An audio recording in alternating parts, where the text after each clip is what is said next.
March and March leader Jacinta Ngobese-Zuma addresses the media recently during a briefing ahead of the planned June 30th demonstrations over illegal immigration. As South Africa prepares for planned anti-illegal immigration protests on June 30th, the government has stepped up security measures while appealing for calm and warning that the rule of law will be enforced. However, speaking during a media briefing in Gauteng earlier this week, representatives of March and March and affiliated organizations reportedly maintained that Monday's demonstrations would remain peaceful. Mr. President, thank you for your time. The issue of immigration is at the top of South Africans' minds. 30 June is a deadline that has been set for you. Don't you have your own deadline? Well, I have intervention measures that are being taken to address the concerns of our people.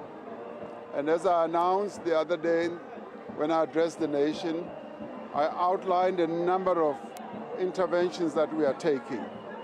And those interventions have largely been welcomed by our people as immediately effective and important steps that we need to be taking to ensure that we have people in our country who are fully documented. So, as I said, no South African must take any action against any person from any of our African sister countries. That is the responsibility of government and government officials. So the 30th, the so-called 30th of June, in my view, is not an event that is even necessary because we are addressing the challenges that our people are facing. And we must not allow South Africans to be duped and to be misled by those who want to foster instability in our country. And we will not allow that. So security forces in our country are going to ensure that there is no instability and there's no disruption of the lives of our people. But government is continuing the interventions that we announced. President Samkela from the SAPS, two questions on my side. Is the issue of illegal immigration being used as a political football by some in order to influence the upcoming local government elections on the 4th of November? Then secondly, the hot potato, the interdict you filed, just some of the points you've raised in your court papers. Why the interdict at this point in time? Why not earlier when you ultimately decided to take the report on legal review? Thank you. Well, just dealing with the issue of the whole issue of the review, that is a matter that is now taking its course. As every South African, including the President, has their own rights in terms of the Constitution, that must be allowed to happen, and the courts will decide. It's not my decision. It's going to be the courts of our country who are the real arbiters of disputes in our country. And so let us allow that process to ensue.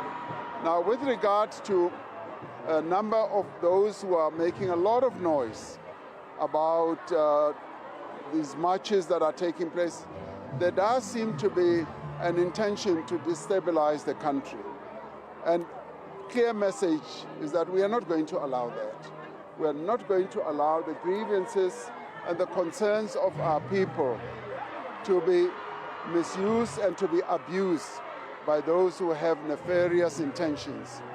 Our people have heard the message, and we are taking action and we are implementing the interventions that are in the end going to address those needs. Mr. President, Slinda Losibata from ENCA, your response to the World Health Organization's head, especially it seems as a disinformation and misinformation campaign about what is happening in South Africa, and I think you've seen the visuals of what's transpiring in Durban. Are there conversations happening with the other countries in Africa, particularly Malawi, that seems to be struggling to repatriate their citizens?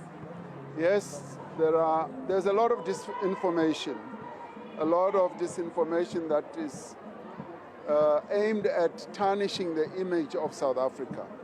We have explained fully the challenge that we have of immigration in our country, and many other countries around the world, including our own continent, have their own challenges of immigration.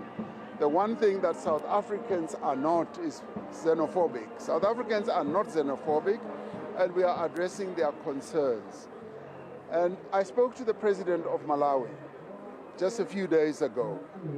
And he said to me, we understand the challenge and the problems that you are facing.